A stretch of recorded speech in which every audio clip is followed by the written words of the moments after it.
Nicholas Pooran, Mitchell Marsh దెబ్బకు sun Risers Hyderabad విలవలలాడిపోయింది. సొంత మైదానం ఉప్పల్లోనే సన్ రైజర్స్ను ఉతికారేసింది ఈ ఇద్దరు హిట్టర్లు.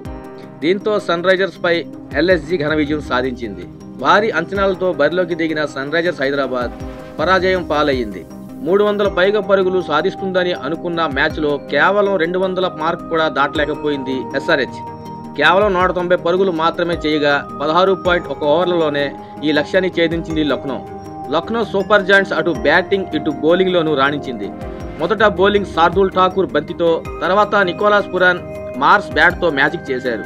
దీంతో సన్ రైజర్స్ను వారి సొంత మైదానంలోనే చిత్తు చేసి ఓడించింది ఎల్ఎస్జీ. ఇంకో 4 ఓవర్లు మిగిలి ఉండగానే 5 వికెట్లు చేతిలో ఉంచుకొని విజయం సాధించింది.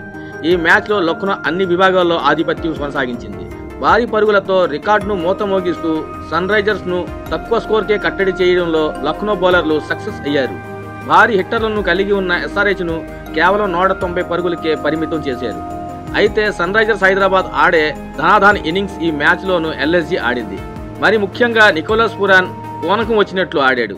191 పరుగులు విజయ లక్ష్యాల బరిలోకి దిగిన లక్నో టీం ఆరంభంలోనే ఓపెనర్ మార్క్రమ్ వికెట్ కోల్పోయింది. దీంతో మ్యాచ్ ఆసక్తిగా మారుతుందని అందరూ అనుకున్నారు. కానీ క్రీజులోకి వచ్చిన పురాన్ భారీ షాట్లతో విరుచుకుపడ్డాడు. మ్యాచ్ను వన్ సైడ్ చేసేశాడు.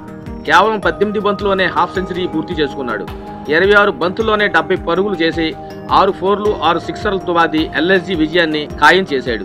కమిన్స్ ఇతడి దూకుడును నిలవరించాడు. కానీ అప్పటికే చేయాల్సిన నష్టం చేసేశాడు పురాన్. అవుట్ అయ్యాక మిచెల్ మార్ష్ బాదుడు ప్రారంభించాడు. అతడు కేవలం 31 బంతుల్లోనే 52 పరుగులు, 7 4లు 2 సిక్సర్లు బాదాడు. ఇతడి వికెట్ కూడా కమిన్సే తీశాడు. చివర్లో రిషబ్ పంత్, ఆయుష్ బదోని వెంటనే అవుట్ అయిన అబ్దుల్ సమాద్ మెరుపు ఇన్నింగ్స్ ఆడి జట్టును విజయ తీరాలకు చేర్చాడు. కేవలం 8 బంతుల్లోనే 2 సిక్సర్లు 2 4ల సాయంతో 22 పరుగులు చేశాడు. దీంతో మరో 4 ఓవర్లు మిగిలిండగానే లక్నో విజయం సాధించింది. ఫ్రెండ్స్, ఇన్ఫర్మేషన్ ఒక లైక్ చేయండి, అలా ఛానల్ సబ్స్క్రైబ్ చేసుకోండి ఫ్రెండ్స్. Thank you.